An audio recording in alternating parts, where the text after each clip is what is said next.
Mereka yang menulis la ilaha illallah dianggap anti NKRI. Masa kalimat tiada Tuhan selain Allah kita takut?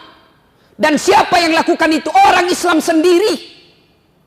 Anda yang lakukan, orang non-Islam, kita masih bisa tolerir. Kenapa? Tidak mengerti. Islam sendiri, solatnya selalu mengucapkan la ilaha illallah, tapi takut dengan kalimat Allah, takut kalimat tauhid. Gimana caranya? Disebut lewat-lewat. Mana ada kasihan itu ulama pegang senjata? Mana ada itu ulama mengajarkan rongrong NKRI? Yang justru kita teror adalah yang mengajarkan amar ma'ruf nahi mungkar. Tapi para koruptor, coba kita lihat kelakuan negara terhadap koruptor. Saudi Arabia, koruptornya pancung, potong tangannya, potong kepalanya. Di Indonesia apa yang terjadi? Koruptor, potong masa tahanan. Ini kan keterlaluan namanya. Tan lewat-lewat mako. Marah Allah. Dan yang keempat, mereka berbuat zalim secara terang-terangan. Mereka berbuat dosa secara terang-terangan. Sekarang dosa sudah tidak dianggap lagi sesuatu malu. Beberapa kali saya masuk warung kopi. Karena ajak teman saya ngajak. Oke lah, nanti dibilang Ki sombong kalau diajak tidak datang. Saya datang, miris hati saya. Kok ada Bugis Makassar, budaya kita siri, budaya kita Matandre siri. Kok ada perempuan tidak malu-malunya merokok di depan umum. Yang membuat saya miris, merokok di depan umum karena dia pakai jilbab. Dan itu kita anggap biasa. Ini kan sudah terlewat-lewat. Kita orang Bugis Makassar, makunraye, ipakalebi, makunraye, Matandre onronna. Tapi kok bisa-bisanya pakai jilbab dengan rapi di depan laki-laki, orang banyak meliriknya, dia santai dan merasa tidak malu merokok di depan umum pakai jilbab. Mereka berbuat zalim secara terang-terangan. Belum lagi pembuat dosa zina secara terang-terangan. Mereka secara terang-terangan membuat komunitas, tidak malu deklarasikan dirinya. Riolo makadete oma siri koma pigok salah. Sekarang apa dia bilang? Biasa nih. Dulu kalau ada perempuan hamil diusir dari kampungnya. Masuk kok upaka siri kasih di kampung. Bapak rela dia buang anak gadisnya. Untuk apa? Karena dianggap membuat aib buat keluarga. Sekarang apa? Nyata-nyata hamil 7 bulan pesta besar-besaran. Kejadian-kejadian seperti ini, itu yang membuat azab Allah cepat datang. Lalu orang bilang begini, kalau negara barat bagaimana Ustaz? Talewa-lewa itu. Jepang lah misalnya. Oh jangan salah Pak. Jepang itu saya sudah berapa kali ke sana, akhlaknya tinggi Pak. Tidak ada tukang tipu. Pejabatnya baru dituduh korupsi, mundur dan bunuh diri. Kita sudah tertuduh, bahkan terponis, bahkan terpidana, sudah terbukti, sudah dipenjara, tidak malu jadi caleg.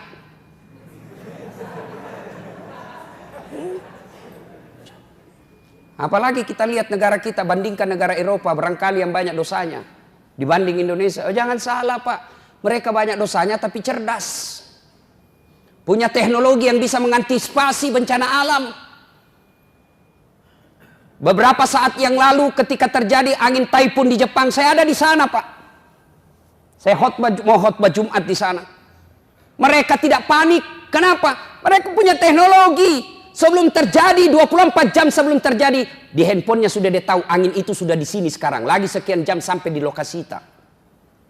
Apa di Indonesia?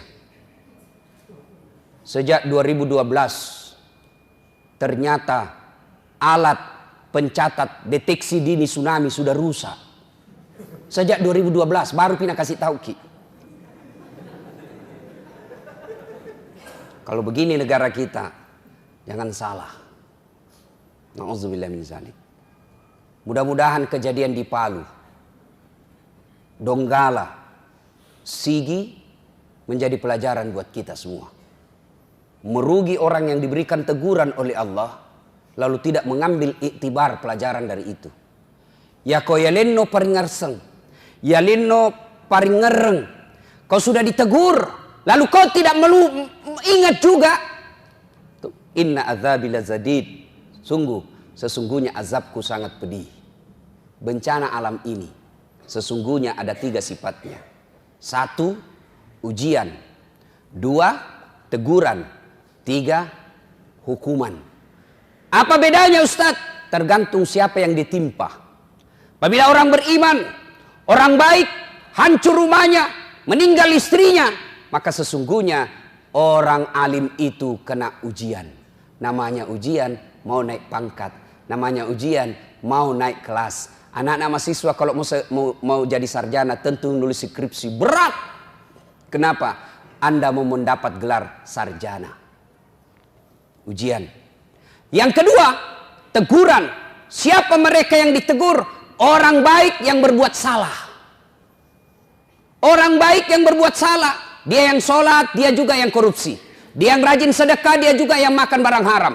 Dia yang juga amar ma'ruf, dia juga yang melakukan kemungkaran. Ditegur, mari ngerako, kembali kau ke jalan yang lurus. Yang ketiga, hukuman. Siapa mereka? Orang kafir, pembuat dosa, durjana, maksiat, tidak pernah berbuat baik. Kena hukuman. Sesungguhnya dia bukan dicoba, tapi dia dihukum panjar dunia. Kita periksa diri tak. Kalau rumah tak terbakar, kena gempa. Apa dia ujian? Apa dia teguran? Apa dia hukuman? Tergantung siapa. Kalau tidak pernah sholat, pabotor, tukang tipu, koruptor, hancur rumahnya. Jangan kau bilang diuji kok bos. Sidang Jumat yang saya muliakan. Tidak ada hal yang sia-sia di sisi Allah. Gempa, bencana, saudara kita yang ditimpa di Sulawesi Tengah. Sesungguhnya faedahnya. 1, ladang sabar bagi mereka yang kena musibah.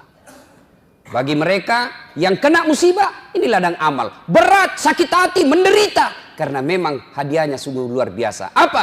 Innallaha ma'as-sabirin. Allah bersama orang-orang yang sabar. Sabar, Allah bersama kita. Kena musibah, hancur rumah, keluarga berantakan. Tapi sabar. Dia hanya mengucapkan, Inna lillahi wa inna ilaihi rajiun. Segalanya datang dari Allah, segalanya akan kembali kepada Allah. Saya sabar, maka hadiahmu apa? Bersama dengan Allah. Bapak saja bersama gubernur kita sudah selfie-selfie. Kirim semua teman, saya lama gubernur. Ini bersama dengan Allah. Yang kedua hikmah dari ini kita mengambil sisi positifnya. Introspeksi diri buat bangsa Indonesia. Mari ngerak kok bos, aja entar liwat-liwat. Dan yang ketiga, bagi kita yang tidak kena seperti orang di Makassar ini, apa faedahnya? Faedahnya adalah uji kesetiakawanan sosial. Mana itu yang teriak-teriak selama ini? Saya NKRI, saya Pancasila. Buktikan itu. Dengan cara apa? Mari gotong royong membantu mereka. Ladang amal buat kita untuk toleran, untuk saling tolong menolong, membantu mereka meringankan bebannya. Setidaknya bantu mereka dengan doa, setidaknya bantu mereka dengan sangka baik.